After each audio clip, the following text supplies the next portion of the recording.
My sister brought a pregnancy announcement cake to my wedding ceremony to steal my spotlight. So I invited her ex-boyfriend to tell her husband about the affair she'd been hiding for 3 years. Now my parents are demanding I pay for her divorce because apparently exposing the truth makes me the villain in this family. I'm Vanessa, 28, and I just married my boyfriend Jason after 5 years together.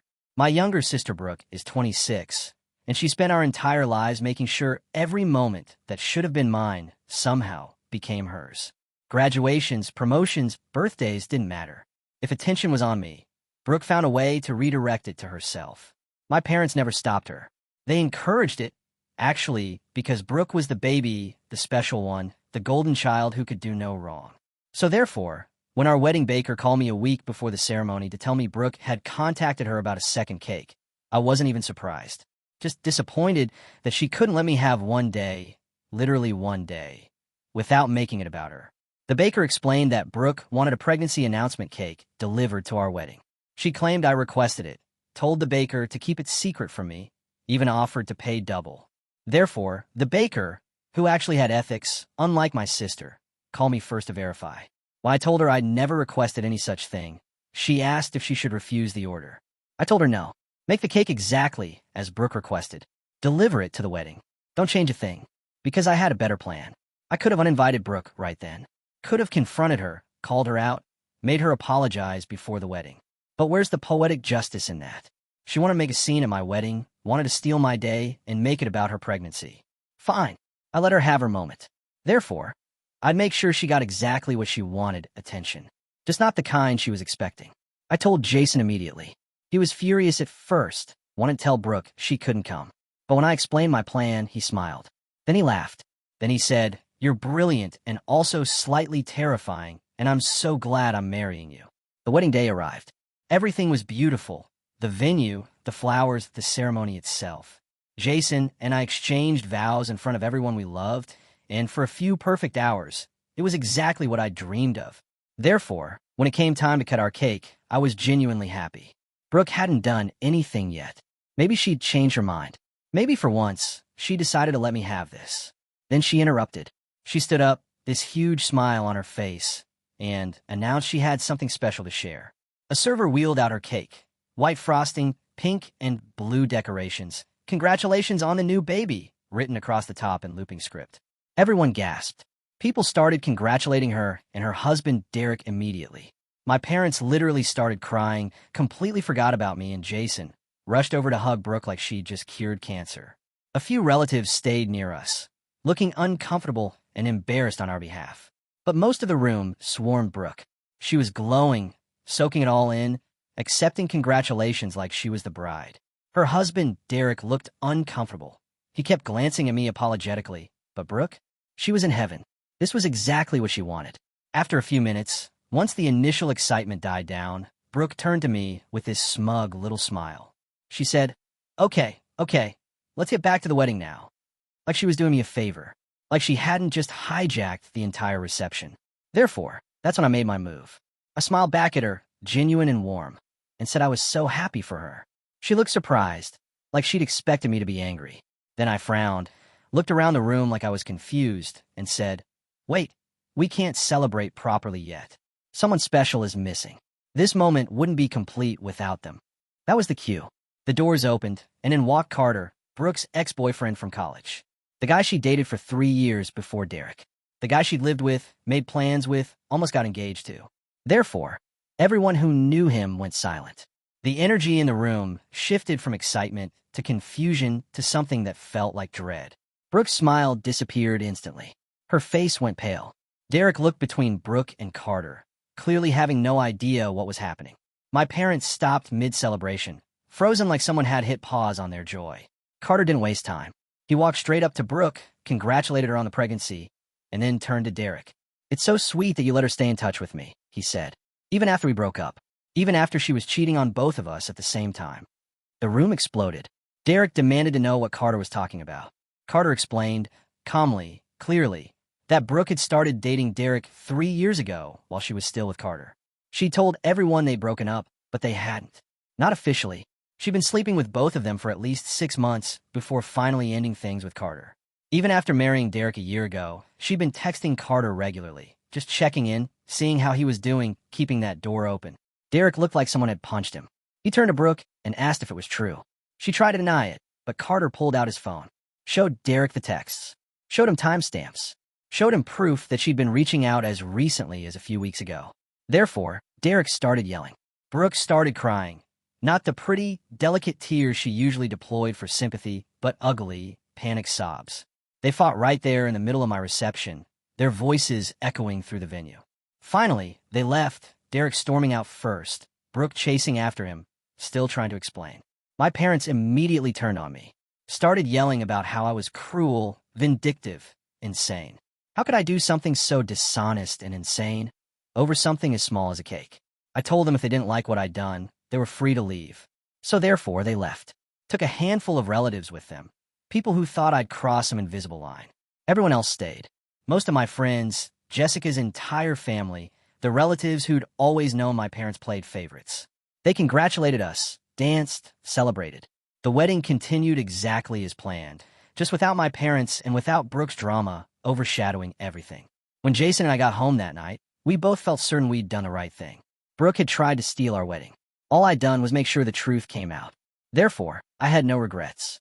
The next morning, my parents showed up at our house. They didn't knock politely or call ahead. They just barged in, furious and demanding. They said Brooke's marriage was in trouble because of what I'd done. Derek was talking about divorce. Brooke was devastated, pregnant, and alone, and it was all my fault. I pointed out that I didn't make Brooke cheat. I didn't make her stay in contact with her ex. I didn't make her lie to her husband for 3 years. All I did was reveal information that Derek deserved to know. Therefore, if anyone ruined Brooke's marriage, it was Brooke. My parents didn't want to hear it. They gave me an ultimatum: apologize to Brooke and Derek, tell them everything Carter said was a joke I'd orchestrated, or they'd never speak to me again. I told them I wouldn't apologize for telling the truth. If they wanted to cut me off over that, fine. They called me selfish and petty, said what Brooke did was nothing compared to what I'd done, said I'd embarrassed the entire family. Therefore, I told them to leave. We blocked each other. My mom and I, mutual blocking on everything. My dad didn't say much, but he didn't defend me either. They left, and I haven't heard from them since. A week passed. Jason and I tried to move on, focus on being newlyweds, plan our honeymoon. But then I heard through mutual friends that Derek was definitely filing for divorce. Brooke had tried to fight for the marriage, tried to convince him the texts meant nothing, but Derek wasn't buying it. He couldn't get past the cheating, the lying, the fact that she'd kept Carter as a backup plan even after they got married. Then I heard from Carter directly. He messaged me saying Brooke had reached out, asking to meet in person. He agreed because he thought maybe she wanted to apologize or explain. Therefore, he went to the cafe she suggested, only to find both Brooke and Derek waiting for him. It was an ambush. Derek immediately started yelling at Carter, telling him to stay away from Brooke, acting like Carter was the problem. Carter pointed out that he'd wanted nothing to do with Brooke after their breakup. She was the one who kept reaching out, kept texting, kept pulling him back in. If Derek had a problem, he should take it up with his wife. Derek didn't believe him, said Brooke claimed Carter had been harassing her, and she was only responding out of politeness. So therefore, Carter pulled out his phone again, showed Derek the full conversation history, every text clearly initiated by Brooke, every message showing she was the one reaching out. Derek had nothing to say after that. Carter left, and I'm certain that sealed the divorce. When Carter told me all this, he said he'd gone to meet Brooke one last time because part of him still loved her.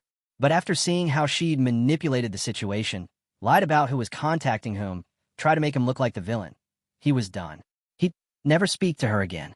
And honestly, I think that's the healthiest choice he could make. 3 days after that conversation, my parents and Brooke showed up at my house again. This time, they didn't come in yelling. They came in with a strategy. Therefore, I let them in, curious to see what they'd try next.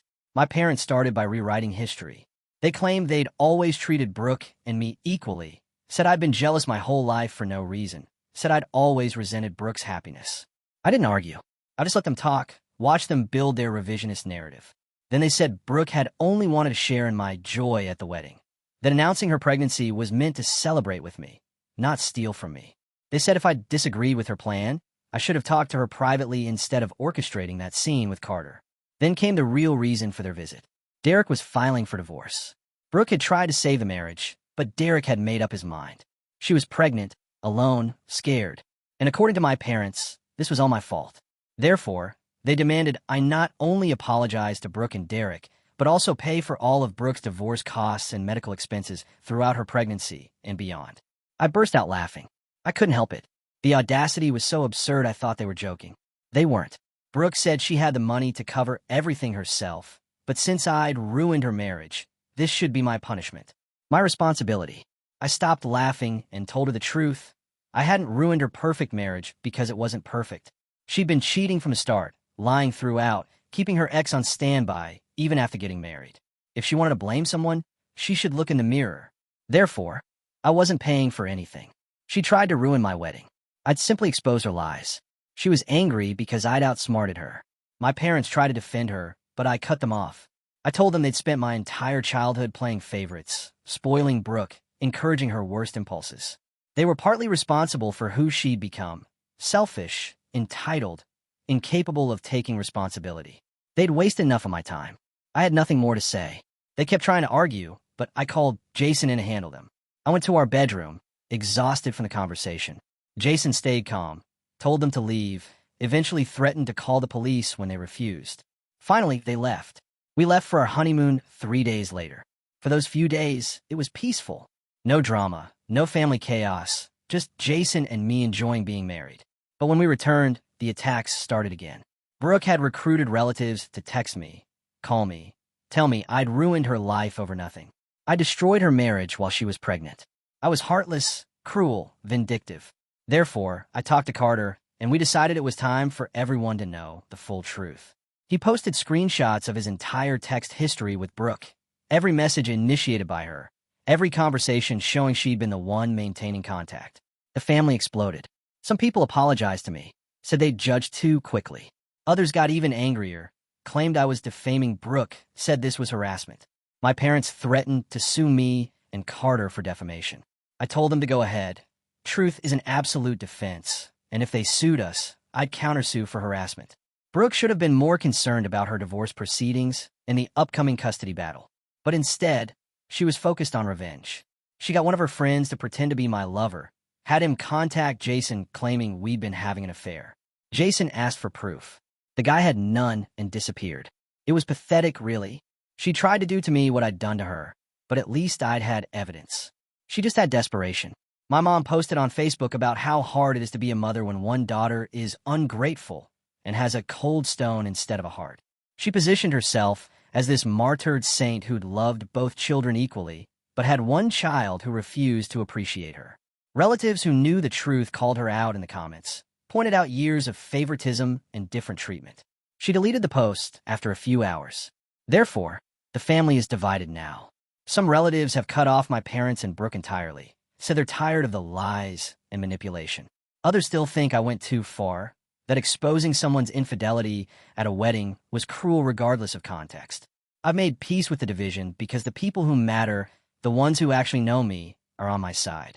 Jason and I are happy. We're building our life together without the constant drain of my family's dysfunction. We don't have to walk on eggshells around Brooke's ego or manage my parents' favoritism. We're just us, and it's enough. Brooke is getting divorced, dealing with pregnancy alone, facing the consequences of years of lies finally catching up to her. My parents are scrambling to control the narrative and failing. And me? I'm finally free from the golden child shadow. Because here's what I learned. Narcissists only have power when you care what they think. The moment you stop prioritizing their feelings over your own peace, they lose. They'll call you cruel for setting boundaries, selfish for refusing to be their doormat, vindictive for telling the truth they wanted hidden. Let them. Their opinion of you isn't your problem anymore. Brooke spent our entire childhood stealing my moments, and my parents let her. She couldn't even let me have my wedding day. She had to make it about her pregnancy, her news, her spotlight. So therefore, I made sure when she took that spotlight, everyone finally saw who she really was. Not the perfect golden child my parents pretended she was, but the cheater, the liar, the manipulator she'd always been. She spent years stealing my spotlight. So when she tried to turn my wedding into her pregnancy announcement, I made sure the truth finally had its moment to shine, and it burned everything she'd built on lies.